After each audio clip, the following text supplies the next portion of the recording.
بسم الله الرحمن الرحيم. الحوار الخامس حوار كشناد وحو دحيا أحمد iyo Badar. Axmed wuxuu yiri assalaamu calaykum. Badar ayaa u jawaabay wuxuu yiri wacalaykum assalaam.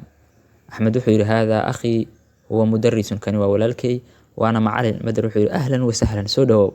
Axmed wuxuu yiri hada sadiiqi kani waa saaxiibkay huwa muhandisun wa engineer. Al-akh walaalkay wuxuu yiri ahlan wa sahlan soo dhawow. Axmed wuxuu yiri maca assalaama. Maca assalaama ayuu yiri. Badar wuxuu yiri maca assalaama.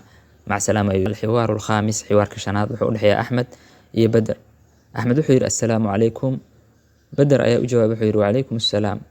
Axmed wuxuu yiri hada akhi huwa mudarrisun kani waa walaalkay waana macallin. Badar wuxuu yiri ahlan wa sahlan soo dhawow.